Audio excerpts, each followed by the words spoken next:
J'avais très peur de ce film. Franchement, j'en avais peur. J'avais peur que Netflix réussisse à bouffer Guillermo del Toro. J'avais peur du film un peu fantasme que del Toro veut réaliser depuis 10 ans et du coup qui se plante en le réalisant tellement les attentes sont énormes. On sait que del Toro adore le roman avec cette adaptation, il la veut depuis des siècles, on va en parler. Mais... je m'attendais pas, en fait, à me prendre une telle claque. Et ça pourrait bien devenir mon del Toro préféré et j'ai presque envie de dire à chaud... de loin, quoi.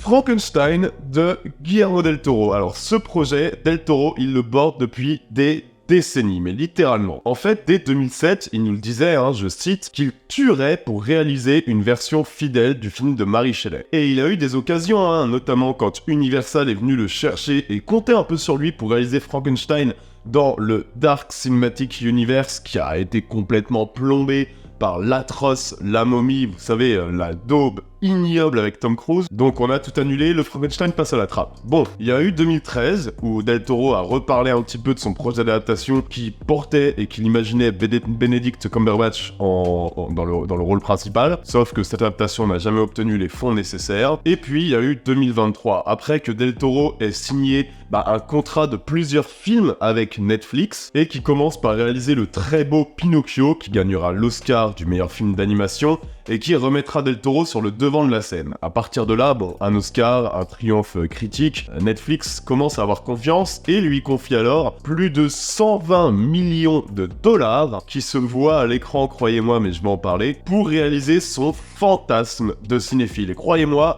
ce film, c'est un pur fantasme. Un fantasme d'abord pour Del Toro. Ça se voit à chaque plan. Ça se voit dans son refus de toute concession. Ça se voit dans ce too much qui fait un peu gamin à qui qu'on a enfin autorisé à jouer avec son jeu préféré dont il rêve depuis des siècles et qu'il a reçu à Noël. Et c'est un fantasme de cinéphile aussi, qui nous fait dire qu'en fait, c'est malheureux, mais le plus grand défaut du film, et l'un des seuls, c'est que en fait, ce film ne sorte pas au cinéma, quoi. And I saw it. Your name. Et attention parce que je partais pas conquis, faut savoir que j'ai souvent du mal avec Del Toro. En fait, même j'irai plus loin pour tout vous dire, à part le Labyrinthe de Pan et Pinocchio, franchement, les films de Del Toro, moi je reste souvent de marbre. En fait, son univers, je le conçois, c'est un univers qui n'appartient qu'à lui, qui existe, qui est travaillé, mais son univers me laisse assez froid, même si j'y reconnais la patte d'un artiste total. Je suis pas forcément grand client de Guillermo del Toro, mais par contre, vous savez que je suis client des très belles histoires de cinéma. À ces films qui sont portés depuis des décennies, qui mijotent vraiment dans un coin du cerveau, dans un coin du cœur, dans un coin d'âme, et qui explosent enfin à l'écran. Frankenstein de Guillermo del Toro fait partie de ces films-là. C'est une œuvre monstre, le Frankenstein de del Toro, et ce qui est presque énorme, c'est que c'est pas juste un bon film, c'est un film miraculeux, le Frankenstein del Toro. Miraculeux parce qu'il a survécu. Il a survécu aux années, il a survécu à Hollywood, il a survécu au report, il a survécu au non-financement que del Toro s'est bouffé pendant 10 ans. Pendant 10 ans et même 20 ans, en vrai, del Toro, il a transporté ce projet dans ses bagages en mode c'est mon film fantôme, c'est mon film rêve, je vais le porter avec moi jusqu'à la fin de ma carrière. Et contre toute attente, Frankenstein finit par naître chez Netflix. Et pourtant, paradoxalement, c'est peut-être le moins Netflix des films Netflix.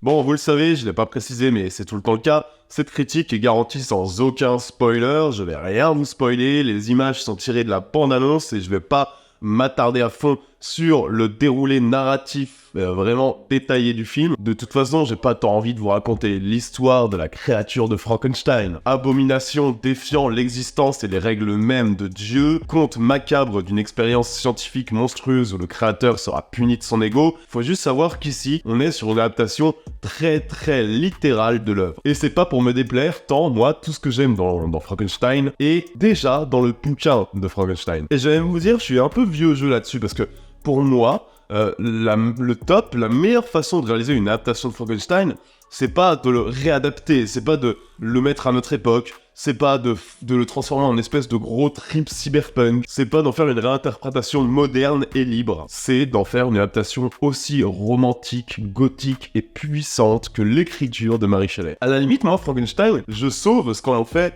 les 2 premières saisons excellentes de la très très bonne série Penny Dreadful. Il n'y a pas de saison 3, non. Mais bref, le Frankenstein de Del Toro est très très fidèle au bouquin. C'est vraiment un retour à l'essence du roman, mais traversé par toute la patte de Del Toro qui prend vraiment le meilleur de son style. Le romantisme mélancolique, mais vraiment d'un romantisme dingue de Crimson Peaks. La tendresse tragique et le jeu sur les regards et les visages de la forme de l'eau, la ferveur des monstres de Hellboy, ou du labyrinthe de Pan. C'est un film qui réunit tout le cinéma de Del Toro, qui peut sonner un peu best-of, mais en fait ça m'étonne pas, parce que tout le cinéma de Del Toro, mais en fait il vient de Frankenstein, en fait, c'est pas dans ce sens-là. Le cinéma de Del Toro vient de Frankenstein, c'est pas Del Toro qui immisce sa patte à Frankenstein et qui la colle. C'est Frankenstein qui depuis des décennies a collé sa patte sur Del Toro et qui a créé tous les films de Del Toro qu'on connaît. Et du coup, il a pas besoin de forcer le trait, et Frankenstein semble être une continuité parfaite de l'œuvre de Del Toro. Not something. Someone. Et Del Toro assume tout. Il assume ses excès, son lyrisme, son romantisme gothique, et le miracle, j'en parle quand même parce que c'est très important, et vous savez que c'est ma défiance dès qu'un film sort sur plateforme, c'est que Netflix n'a pas bouffé Frankenstein. Frankenstein respire le cinéma pur. On y sent l'artisanat, la poussière, la peinture, on y sent la lumière. Aucune image ne semble synthétique, on évite largement l'espèce de cachet visuel Netflix. En fait, c'est vraiment l'un des rares films Netflix où tu oublies que tu es sur une plateforme VOD au bout de 2 minutes, tant chaque plan pue le cinéma. Et y a pas que le visuel, hein, parce que il y a un truc que je reproche énormément à Netflix, c'est alors ils écrivent des scénarios à la chaîne, hein. Les productions Netflix, c'est 3/4 des scénarios sont écrits selon un algorithme, et les scénarios sont écrits selon, vraiment, ils savent qu'à 34 minutes, il faut que ça pète, à 38 minutes, faut un élément narratif qui te garde éveillé, c'est de l'algorithme. Ici, non, pas du tout. Ici, mais Frankenstein ose être lent. Dans une plateforme où tout doit t'accrocher direct dès les 10 premières secondes pour pas que tu swipes, Del Toro, dès les 10 premières secondes, le mec te pose une ambiance, il s'installe dans le silence, dans le froid, c'est sobre, c'est lent, il te prend pas la main, il t'invite à t'abandonner, à prendre le temps de 2h30 que je trouve être parfaitement écrite, et parfaitement écrite parce qu'on sent que vraiment pendant 2h30, Del Toro savoure chaque seconde qu'il a eu le privilège de faire. On sent qu'il attend de nous qu'on ressente et pas qu'on consomme. Et pour moi, faire un film comme ça, dans le contexte de Netflix, c'est un acte de résistance absolue. Et attendez, parce que là, j'ai pas encore parlé mise en scène, photographie, réalisation, et il faut que je le fasse, parce que te sortir ça, franchement, c'est sublime, hein. Then I will indulge in rage.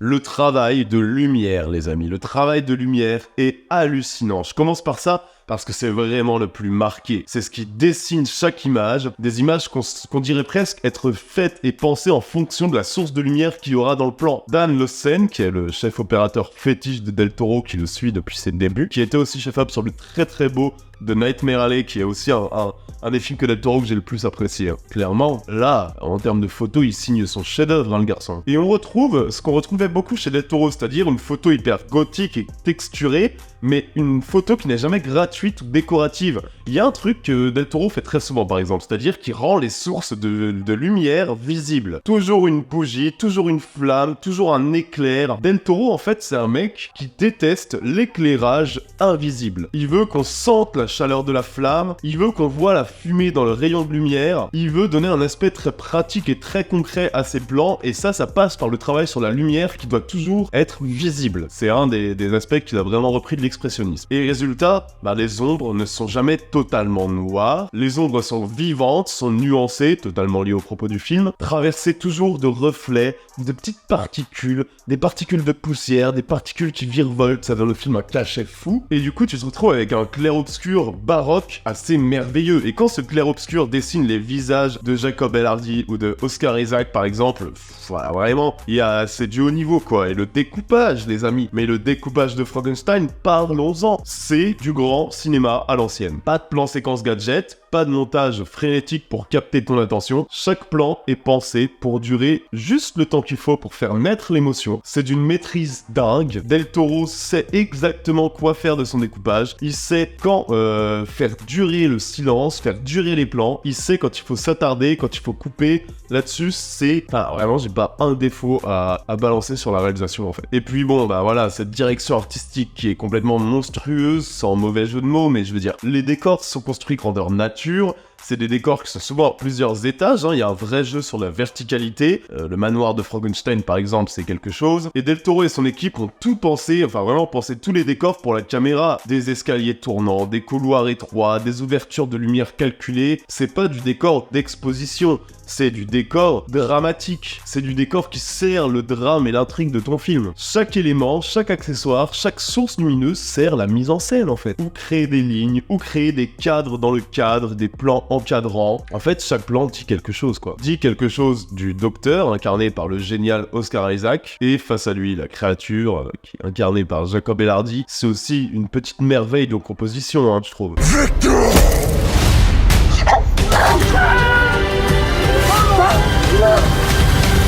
À la fois terrifiante et bouleversante, brute et délicate, hurlant de douleur intérieurement et ça se voit, mais parlant avec une douceur d'ange, et leur relation, bon je veux pas trop en dire, mais elle est quand même un tragique total quoi. Le film parle de science, de religion, de morale, mais ça c'est évident, je veux dire, quand on malade Frankenstein on le sait. Moi il y a plutôt un autre propos que j'ai trouvé dans ce film, et sur lequel je préfère insister parce qu'il est peut-être moins évident, mais il est quand même tellement même plus important je trouve. Frankenstein parle d'un truc pour moi, c'est le besoin et la nécessité désespérée et absolue d'aimer ce qu'on crée, même quand le monde le rejette. Et c'est ça qui en fait une œuvre universelle en fait. Del Toro te parle autant de l'œuvre de Mary Shelley que de lui, que de toi, que de tout artiste qui un jour a eu honte de son œuvre. Et Frankenstein, sur le papier, mais c'est pas un film parfait, je veux dire, évidemment que c'est un film trop long, évidemment que c'est un film qui en fait trop, qui est tellement too much dans ses décors, même dans le jeu parfois de Jacob Elordi qui s'emprunte complètement à l'expressionnisme. C'est un film qui est trop, mais c'est aussi pour ça qu'il est grand, je trouve, et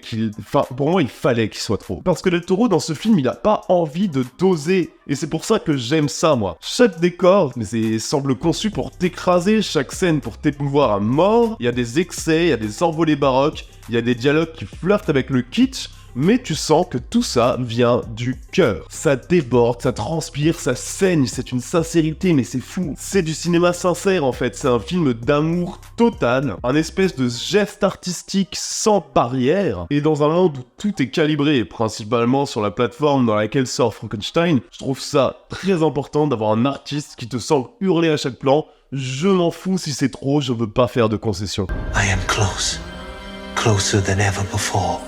To achieve what no man has. Et puis au-delà de la technique, au-delà de la virtuosité, il reste l'émotion. Et là, pardon, mais le film m'a pulvérisé, quoi. Pinocchio était déjà très fort là-dessus. Pinocchio, à la fin, j'étais quand même un peu en petite chialade, Mais là, voir un regard de monstre aussi humain que celui de Jacob Elordi, franchement, il en faut pas plus pour émouvoir, quoi. La dernière demi-heure de Frankenstein, chialade, intercut chialade. Franchement, j'ai plusieurs fois eu des frissons, quoi. Des vrais frissons devant Frankenstein. C'est juste beau à en chialer, quoi. La musique d'Alexandre Desplat, la mise en scène de Del Toro, c'est beau à en chialer. Et qu'est-ce que ça fait du bien de tomber sur Netflix, sur un film qui n'est pas une commande, pas un produit, pas un contenu, mais qui a une œuvre d'artiste totale. Et j'insiste là-dessus, c'est peut-être pour moi le plus grand film de Guillermo del Toro, vraiment. Pas parce qu'il est parfait, il ne l'est pas d'ailleurs, mais parce que c'est un film total, qu'on sent dans chaque décor, dans chaque plan, dans chaque lumière, la volonté de créer fait main en fait. Et j'ai pas parlé de Mia Goth aussi, qui est assez incroyable, je trouve, je m'attendais pas, parce que j'avais un peu peur, faut se dire que les personnages féminins, chez Del Toro, c'est pas le meilleur pour écrire les personnages féminins. Elle est bien plus développée que je ne le croyais. C'est même un personnage très très important, un véritable contrepoint presque humain à cette espèce de monstre magnifique entre guillemets. Vraiment, le rôle de Mia Goth m'a un peu réconcilié avec la manière parfois un peu facile qu'a Del Toro d'écrire les personnages féminins. En plus d'être ce personnage un prolongement parfait du discours de Mary Shelley. Mais vous savez que, comme d'habitude, j'ai un petit film bonus pour vous. Parce que j'aime bien vous proposer un petit film bonus comme ça dans les critiques d'actu. Et alors, d'habitude, je vous propose des films qui sont meilleurs que le film que je critique. Là, un film différent. Je le mettrai pas au-dessus du Del Toro. C'est une autre proposition, mais c'est une proposition aussi intéressante. Je vais s'aborder le nom de cet acteur-réalisateur parce que je s'aborde à chaque fois. Je vais vous parler du Frankenstein réalisé par Kenneth Branagh, sorti en 1995. Qui est une adaptation qu'on a un peu trop vite rangée dans la curiosité, dans la catégorie des curiosités, alors que pour moi, elle mérite quand même bien plus de considération. Je veux dire, dès les premières minutes, Branagh, qui s'octroie aussi le rôle du docteur Frankenstein, parce que pourquoi pas, il impose un ton baroque, fiévreux, romantique, qui épouse parfaitement la tragédie telle qu'elle est écrite par Mary Shelley. C'est aussi une adaptation très très littérale, hein. C'est aussi très très fidèle au roman original, cette adaptation-là. Et du coup, le film raconte la même histoire, hein, bien sûr. Celle de ce jeune scientifique obsédé par la création de la vie, qui finit par donner naissance à un monstre qu'il rejette aussitôt et qui en retour se retourne contre lui. Bon, on connaît l'histoire. Mais ici, le mythe retrouve toute la dimension originelle, celle du Prométhée moderne, coupable d'avoir défié Dieu. Et vraiment, Branagh filme ce drame comme une espèce d'épopée gothique et shakespearienne. C'est une vraie histoire de solitude absolue qui se joue du point de vue du monstre. Et alors, sur le plan esthétique et même sur le plan même thématique, parce que Del Toro m'a vraiment transporté, je dirais que Del Toro joue dans une autre cour que Kenneth Branagh. Mais Branagh, lui, il insuffle une espèce de théâtralité, vraiment une vraie théâtralité dans son film. Vraiment, c'est une tragédie shakespearienne, hein, ça devient une tragédie shakespearienne. C'est un film imparfait, mais qui est porté par un duo d'acteurs assez nickel, et une atmosphère gothique vraiment somptueuse. C'est vraiment un film qui mérite d'être réhabilité, je voulais au moins en parler ici. It's alive. Voilà les amis, franchement, je fais cette critique tellement plus tard que les collègues qui ont tous été invités en avant-première par Netflix, et pas moi, parce que je défonce Netflix une fois par semaine. Mais vous voyez en fait, Netflix, quand vous faites des bons trucs, je le dis, donc arrêtez de me boycotter s'il vous plaît. On n'oublie pas qu'on a un petit Tipeee qui permet de faire vivre la chaîne, et croyez-moi, ça change tout. Dans l'objectif de faire ça à temps plein, chaque petit don aide énormément, et je vous jure que si on continue, on va réussir à faire de Intercut une chaîne qui parle de ciné à temps plein, et je pourrais m'y consacrer à 200%. On s'abonne, on met la cloche pour être sûr de ne rien rater, on me suit aussi sur Instagram où je suis très actif et où je parle de films souvent plus méconnus que sur YouTube en vrai, et vraiment je sors 2-3 reels par semaine. Les amis, prenez soin de vous, allez voir Frankenstein, et n'oubliez pas que vous êtes les meilleurs. Ciao à tous, bisous.